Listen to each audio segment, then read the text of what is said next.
할렐루야. 서로 축복하십니다. 오늘도 예수님 안에서 행복하세요. 에스겔을 통해서 하나님께서 놀라운 성전에 대한 모습을 구석구석 쭉 이렇게 다닐 수 있도록, 또 다니는 것으로 끝나지 않고 성전의 여기저기를 측량하는 모습을 하나님께서 이제 보여주십니다. 그러면 그 성전을 보여주신 이유가 뭘까? 이대로, 이 치수대로 성전을 지어라, 건물을 지으라고 성전을 보여줬을까? 사실은 그건 아닙니다. 우리가 성전에 대한 개념이 성서 속에서 많이 이렇게 발전됩니다. 만약에 건물을 짓는다고 생각하면 그 건물은 언젠가 무너질까요? 영원히 서 있을까요? 이 세상에 건물 영원한 거 없습니다. 솔로몬이 지었던 성전도 무너졌죠. 또 스룹바벨이 지은 성전도 무너졌죠. 헤롯이 재건축을 했던, 보수공사를 했던 그 성전도 무너졌죠. 그러니까 여기서 건물을 지으라, 그것을 위해서 하나님이 보여주시는 그런 모습을 아닙니다. 그러니까 건물보다도, 건물적인 의미에서의 성전보다도 뭔가 또 다른 의미에서의 하나님의 성전의 개념을 우리에게 다시 보여주는 거예요. 한 번은 어느 신문에 그렇게 기사가 났습니다. 세계 제1교회가 문을 닫았다. 그래서 아니, 세계 제1교회? 세계에서 가장 큰 교회가 우리 한국에 있잖아요. 그래서 어떻게 그 교회가 문을 닫았나 싶어서 자세히 봤더니 개척교회 이름이 세계 제1교회야. 여러분, 건물로서의 교회는 언제가 문을 닫아요. 영원할 수가 없습니다.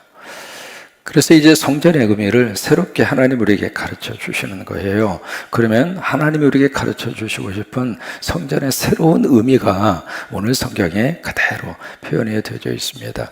오늘 이제 43장의 말씀은 기가 막힌 역사의 장면이거든요. 1절을 보십니다. 그 후에 그 하나를 데리고, 지금 에스겔을 쭉 데리고 다니잖아요. 그분이 누구냐면 천사, 그렇게 표현하기도 하고, 또 하나는 노처럼 빛난 사람, 그렇게 말씀하고 있는데, 그러니까 성육신 하기 전에 예수 그리스도, 그렇게 해석을 하기도 합니다. 이제 에스겔을 데리고 어디에 가느냐면 문에 이르러니 그 문이 동쪽을 향한 문이라. 이 성전에 대한 투어가 어디에서 시작했느냐면 동문에서 시작했어요. 그래서 계단 7개를 잡고 문으로 들어가 보니까 양쪽에 방이 3개씩 해서 6개의 방이 있었잖아요. 그 방은 문지기들이 쓰는 방이었다, 그렇게 말씀을 하고 있잖아요. 그러니까 이 투어, 이 성전 투어가 바로 여정이 어디에서 시작했냐면 동문에서 시작을 했는데, 쭉 다 전부 다 성전을 본 다음에 어디로 왔느냐면 동문으로 왔어요. 그러니까 시작했던 곳으로 다시, 처음으로 다시 온 거예요. 그 이야기는 바로 뭐냐면 성전 투어가 끝났다, 그 말이에요. 그러면서 여기 2절입니다. 놀라운 역사가 2절부터 일어나게 되는데, 이스라엘 하나님의 영광이, 여러분, 영광이라고 하는 단어가 오늘 5절까지 몇 번 들어있나 자세히 한번 보세요. 2절에 보시면 하나님의 영광, 그 다음에 2절 끝부분에 보시면 그 영광으로 말미암아, 한번 표시를 한번 해보세요. 그 다음에 4절로 가서 보시면은 누구 영광? 여호와의 영광. 그 다음에 5절에 보시면은 내가 보니 무슨 영광이? 여호와의 영광이 어디에 가득해요? 성전에 가득하더라. 그 영광이라는 단어가 이 5절 속에 지금 계속해서 4번씩이나 반복을 하고 있잖아요. 그러니까 그 하나님의 영광이 어디에서부터 오느냐면 동쪽에서부터 옵니다. 이 동쪽에 대한 의미가 성경에서 굉장히 중요한 그 의미를 가지고 있습니다. 이 동쪽을 히브리어로 카담이라고 합니다. 한번 해보실래요? 카담. 이 카담이라고 하는 이 동쪽의 의미는 2가지의 뜻이 있습니다. 바로 뭐냐면 찾아간다 의미예요. 찾아간다. 2번째는 누군가를 만난다 그 의미예요. 그러니까 동쪽에서부터 하나님의 영광이 쫙 하고 들어오는 거예요. 우리가 생각할 때 서쪽이나 남쪽이나 북쪽, 그쪽에서 올 수 있잖아요. 근데 왜 동쪽에서 올까? 근데 이 하나님의 영광이 에스겔서 10장과 11장에 보시면 이 영광이 떠납니다. 성전의 문지방에서 하나님의 영광이 성전에서 이제 떠나는 장면이 10장과 11장에 나와져 있는데, 동쪽으로 떠났던 그 하나님의 영광이 동쪽으로 다시 오는 거예요. 그래서 이 가담이라고 하는 단어를 쓰고 있는데, 그러니까 그 동쪽이라고 하는 것은 뭔가 찾아가는 거예요. 뭔가가 오는 장소입니다. 누군가를 만날 수 있는 장소인데, 누가 찾아오냐면 하나님이 찾아오시고, 성령님이 찾아오시고, 말씀이 찾아오시고, 거룩한 하늘의 복이 찾아오고, 그게 동쪽이라 그 말이에요. 그런 의미에서 이 카담이라고 하는 이 단어를 쓰고 있습니다. 그래서 이제 하나님의 영광이 동쪽을 통해서 쭉 하고 지금 들어오는데, 여러분 상상을 한번 해보세요. 이 놀라운 이 하나님의 영광이 동쪽에서부터 여기 2절에 보시면은 오는데 그렇게 표현하고 있잖아요. 그 바로 이것이 온다라고 하는 이 말씀 속에 무엇을 담고 있느냐면 바로 회복의 메시지를 담고 있습니다. 하나님의 영광이 오면 회복합니다. 그러니까 이것이 구체적으로 교회라고 하는 건물 속에 하나님의 영광이 올 수도 있지만은 내 속에 하나님이 들어오시면 내가 회복됩니다. 그러니까 힘든 삶을 살다가 예수 믿잖아요. 그리고 신앙생활 하잖아요. 살아나요. 참 신기한 하나님의 역사입니다. 아무런 희망이 없이 그렇게 좌절과 절망 속에 살다가 하나님이 찾아와 주시는 거예요. 하나님의 영광이 그 속에 들어가면 참 묘하게도 그의 삶의 자리가 살아나더라 그 말이에요. 그래서 가정도 살아나고, 그리고 자녀들도 살아나고, 여기서 이제 영광이 왔다고 하는 이 말 속에 바로 회복의 역사가 있는 겁니다. 그래서 하나님의 영광이 그렇게 쭉 하고 이렇게 오게 됐어요. 그러면서 2절 말씀에 뭐가 나타나게 되는가? 하나님의 음성이 맑은 물소리 같이 들립니다. 그러니까 하나님의 영광이 우리에게 임해 오면 첫 번째 나타나는 현상이 말씀입니다. 여기 하나님의 음성이라 그랬잖아요. 그러니까 말씀이 내 속에 들리는 거예요. 이게 하나님의 영광이 임재하는 첫 번째 결과입니다.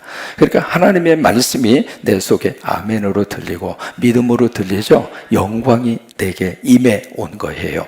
다시 말해서 성령이 내 안에 들어와 계신다 그 말이에요. 왜? 하나님의 영은, 하나님의 말씀은 하나님의 영으로 우리에게 주시고 있잖아요. 그래서 성경은 하나님의 감동으로 됐다. 그 감동이 하나님의 영이잖아요. 그러니까 이 말씀을 누가 기록했는가? 성령이 기록하셨단 말이에요. 그러니까 이 성령이 기록한 이 말씀이 내 속에 들어오려면 내 안에 영이 같아야 된다 이 말이에요.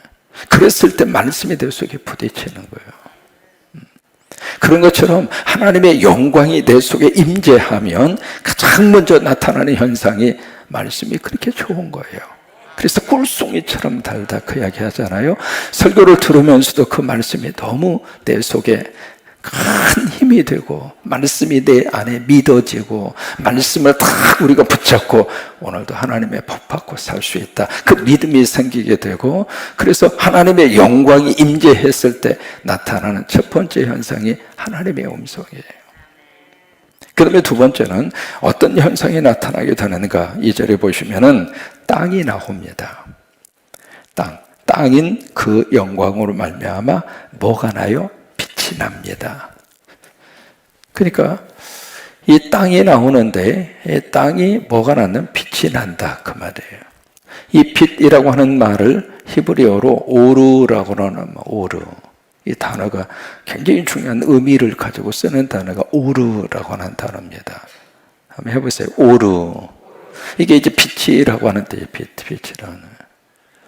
그럼 하나님의 영광이 임재했을 때 땅은 빛을 발한다. 이 오르라고 하는 말이 어떤 뜻으로 쓰느냐면 치유라고 하는 말로 쓰는 단어입니다. 치유된다 그 말이에요. 그러니까 땅이 오르된다, 땅이 빛이 난다. 그에게는 햇볕이 나서 이렇게 밝게 빛난다, 그 의미가 아니라 여기에 오르라고 하는 단어를 써서 이 땅이 치유를 받는다 그 말이에요. 땅이 살아난다 그 말이에요. 이게 하나님의 영광입니다.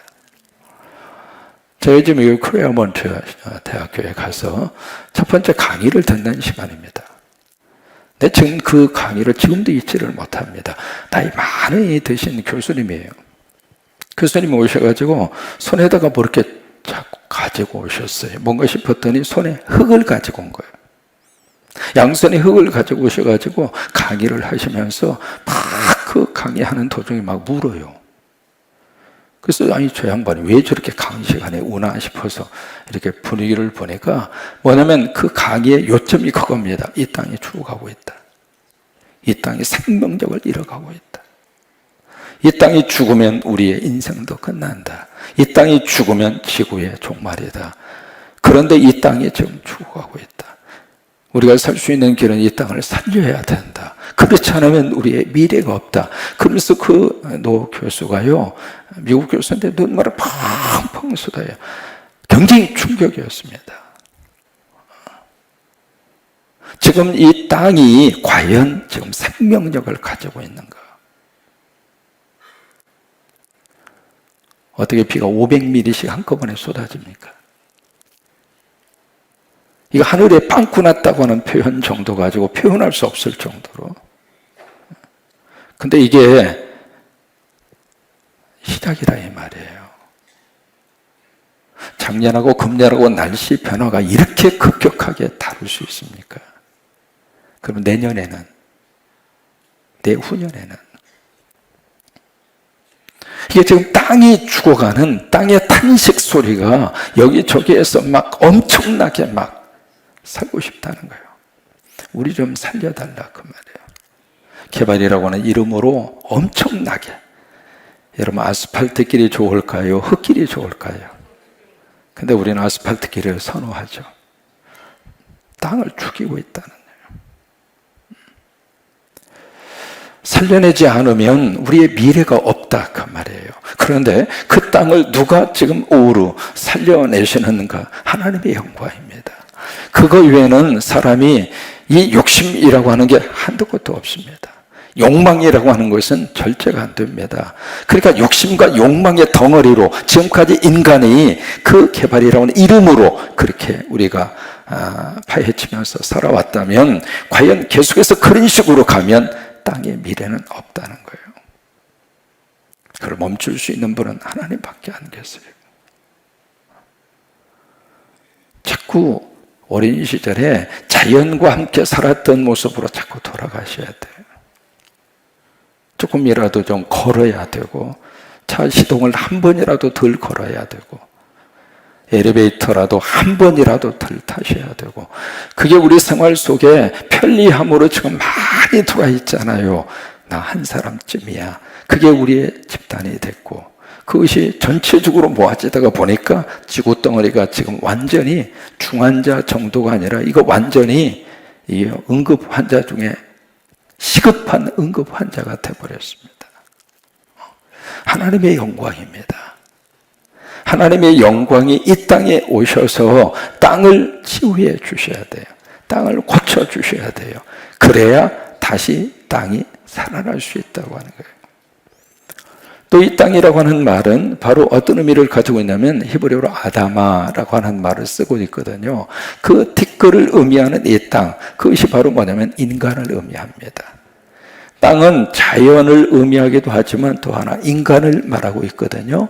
그러니까 이 인간을 빛을 발하셔서 오르하셔서 우리를 고치시고 우리를 살리시는 분이 하나님의 영광입니다. 그래서 그게 말라기서의 말씀이거든요. 요한께서 나온 송아, 그러니까 광채가 하나님의 치유의 광선이라 그렇게 표현을 했잖아요. 그것이 바로 이 빛이라고 하는 뜻입니다. 이것이 쫙 들어가면 바로 그의 질병이 떠나가고 육신의 고통이 떠나가고 육신의 아픔이 떠나가고 치유의 역사가 나타나고 그게 오르라고 하는 말이에요. 그게 하나님의 영광입니다. 3절입니다. 그 모양이 내가 본 환상, 전에 성읍을 멸하려고 할 때에 보던 환상과 같고, 이게 하나님의 영광이 그들에게 몇 번, 이 에스겔에게 몇 번 나타나는가? 4번 나타납니다. 근데 이 어떤 모습으로 나타나느냐? 그게 2가지의 모습이에요. 우리를 살리기 위해서 나타나고, 또 하나 우리를 심판하기 위해서 나타나고. 그래서 이제 그 앞에 얼굴을 땅에 대고 엎드리잖아요. 4절, 여호와의 영광이 동문을 통해서 성전으로 들어오는, 참 놀라운 역사죠. 하나님의 영광이 동쪽문을 통해서 쫙 하고 들어오는, 우리 성광교회 이 안에 하나님의 영광이 쫙 들어오는, 성도들의 가정 속에 하나님의 영광이 쫙 하고 들어가고, 오늘 하루의 삶을 살면서 예배 드리면서 내 안에 하나님의 영광이 쫙 하고 들어오고, 떠났던 하나님의 영광, 떠나고 싶어서 떠난 게 아닙니다. 떠날 수밖에 없게끔 만든 거예요. 하나님이 왜 떠납니까? 그들의 삶의 자세가, 그들의 삶의 모습이 하나님이 도저히 그곳에 있을 수 없게 떠나신 거죠. 우리나라가 그렇게 되면 안 됩니다. 하나님이 계셔야지. 하나님을 떠날 수밖에 없게끔 사회적인 제도, 법적인 문제, 인간 세상의 그런 삶의 모습이 하나님을 거부하고 하나님이 계시지 못하도록 하면 하나님은 떠나십니다. 그때 하나님이 다시 영광이 돌아오는 거예요. 그래서 5절에 보면 영이 나를 들어 데리고, 이 부분은 에스겔서에 자주 등장하는 그런 문맥이잖아요. 성령이 에스겔을 들어서 어디로 가냐면 안뜰로 들어가시기로, 데리고 들어갑니다. 혼자 가는 것이 아니라 함께 가는 거예요. 그렇죠? 우리 이 성전에 오잖아요. 하나님과 함께 오는 거죠. 성령님과 같이 오는 거죠. 그리고 안뜰로 들어오시는 거예요. 바깥들에 머무르지 말고. 그래서 항상 우리는 예배 자리에 온 마음과 정성을 같이 거기다가 쏟아붓는 거예요. 내가 우리 교역자들에게 늘 부탁하고 싶은 내용이 그거예요. 가장 예배의 중심에 있으면서 예배 드리지 못할 가능성이 많은 게 사역자들이에요. 그러다가 평생 그런 모습으로 목회하고 사역하면 나중에 가서는 번아웃 됩니다. 꼭 그래서 교역자들, 사역자들에게 제3 계속 강조하고 싶은 것이, 방송실에 있지만 예배 드린다 이 말이에요. 성도들 눈에 지금 여러분들 사역자들이 다 어디 가셨을까? 지금 방송실, 음향실 다 지금 들어가 있거든요. 그 자리에서도 예배를 드린다 이 말이에요. 그러니까 예배자로 서야지, 그렇지 않고 그냥 예배 인도자로 서고, 심한 경우에는 어떤 분은 예배 감독자야. 그거 아닙니다. 그러니까 성령님과 함께 안뜰로 들어오는 거예요. 됐죠? 내가 보니 여호와의 영광이 성전에 어떻게 해요? 가득하더라. 여러분, 여기 영광이라고 하는 단어, 하나님의 영광이라고 하는 이 단어, 굉장히 추상적인 단어입니다. 그리고 교회에서 가장 많이 쓰고 있는 단어이죠. 그렇다면 과연 이 하나님의 영광이 뭔가? 우리가 좀 기억해야 할 필요가 있잖아요. 이 하나님의 영광을 세 가지로 이야기합니다. 첫째는 본체적 영광, 두 번째는 표현된 영광, 세 번째는 소유된 영광, 세 가지로 이야기합니다. 한번 해보세요. 본체적 영광, 표현된 영광, 소유된 영광. 잘 들으시기 바랍니다. 본체적 영광이라고 하는 것은 하나님이 영광입니다. 하나님 자체가 영광입니다. 그러니까 구름기둥, 불기둥, 하나님이 임재하셨다 그 말이에요. 성전에 하나님의 영광이 가득했다는 말은 성전에 하나님이 임재하셨다 이 말이에요. 우리 예배 속에 하나님의 영광이 있다, 그 이야기는 그 예배 속에 하나님이 와 계신다 이 말이에요. 그래서 영광이라는 단어를 쓰는 거예요. 다른 것이 영광이 아니라 하나님 존재 자체가 영광이에요. 두 번째로 이 표현된 영광이라고 하는 영광이 있습니다. 뭐냐면 하나님의 속성이 있잖아요. 그 하나님의 속성이 나타났을 때 영광이라 그 말이에요. 하나님의 속성이 뭘까? 용서잖아요. 용서하지 않았던 사람이 예배 드리면서 용서가 돼요. 그게 영광이에요. 도저히 나 저 사람 눈에 흙이 들어와도 어떤 일이 있어도 나 손 내밀지 않을 거야. 그랬던 사람인데 은혜 받고 설교 듣고 예배 드리면서 그게 풀어진 거예요. 그래서 그 사람 앞에 곁에 가서 손을 내밀어 잡아줘. 영광입니다. 그러니까 하나님의 속성이 나를 통해서 드러난다 그 말이에요. 그 하나님의 속성이 나를 통해서 옆 사람에게 표현이 되고 다른 사람에게 나타나고, 우리가 자연을 보면서 뭘 느끼는가? 여러분, 꽃 한 송이를 보더라도 그 꽃 속에 신기합니다. 세상이 어떻게 이렇게 만들었을까 싶을 정도로. 그러니까 이 자연뿐만 아니라 우주 속에 바로 누가 계시는가? 하나님이 계시는 거예요. 그게 표현된 영광입니다. 아시겠습니까? 그러니까 사랑도 마찬가지고 긍휼도 마찬가지고 성서에서 요구하는 그 모든 개념들 속에 바로 하나님의 영광이 표현되는 거예요. 그게 강하면 강할수록 공동체가 행복합니다.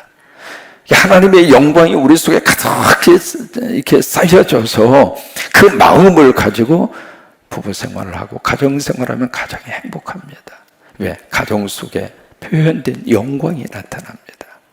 세 번째는 소유된 영광입니다. 이게 모세가 시내산에 올라가서 하나님의 영광을 봤잖아요. 그리고 이제 내려왔는데 얼굴이 해가 집이 나는 거예요. 그러니까 모세가 하나님의 영광을 소유했다 이 말이에요.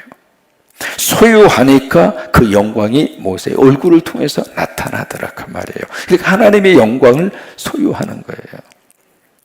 그래서 우리가 하나님의 영광이라고 하는 말을 할 때에는 이 세 가지 의미를 가지고 영광이라고 하는 단어를 쓰는 거예요. 정리합니다. 저처럼 누가 영광이에요? 하나님의 영광입니다. 그러니까 영광을 돌려라 그 이야기는 사람이 그 속에 들어가면 그 영광이 아닙니다. 하나님이에요. 하나님. 그러니까 무엇을 하든지 영광을 돌리세요. 그 이야기는 바로 하나님이 하나님. 피조물인 인간이 아닙니다. 근데 그 영광을 가로채면 하나님께서 치십니다. 그래서 본체적 영광이에요. 하나님 자체가 영광이에요. 또 그 하나님이 가지고 계시는 하나님의 그 속성들, 하나님의 거룩한 성품이 내 속에서 나를 통해서 아름답게 흘러가는 거예요. 우리 자녀된 우리 귀한 친구들이 오늘 이 새벽에도 우리 5명의 친구들이 와서 너무 감사. 수정이, 가희, 뭐 그냥 어떤 모습으로 있든지 성령님이 우리 친구들을 꼭 축복하실 거예요.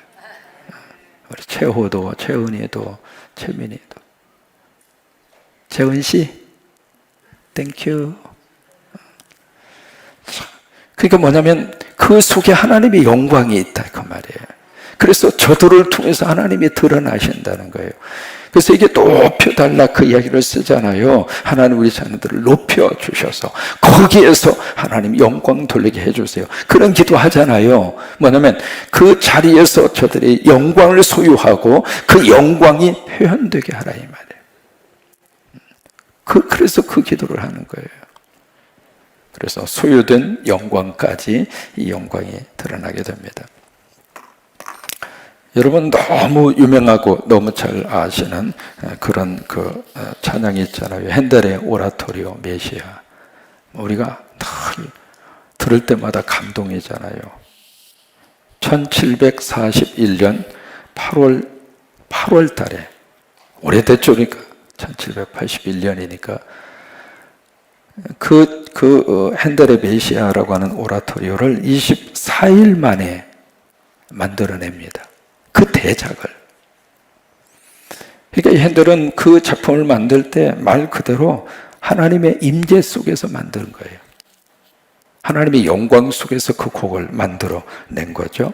근데 그 메시아 중에서도 가장 하이라이트가 할렐루야잖아요. 할렐루야. 이 새벽에 한번 해볼까요? 마리아가 좀 크게 한번 해주시고. 앞에 대목은 조금 기억하시나요? 할렐루야. 할렐루야. 각 파트별로 하겠습니다. 자, 소프라노, 엘토, 테너, 베이스. 시작.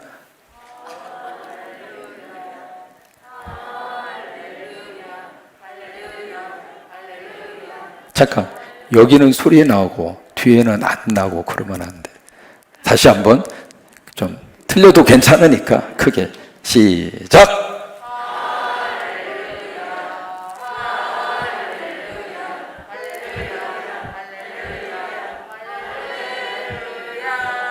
네. 성광교회 수준이 이 정도까지는 지금 올라 있습니다. 근데 이제 1742년이죠. 작곡을 하고 그 다음 해입니다.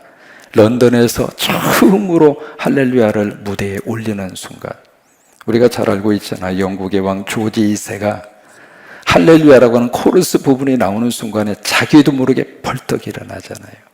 그래서 이제 전통이 돼서 할렐루야만 나오면 차려서 일어나잖아요.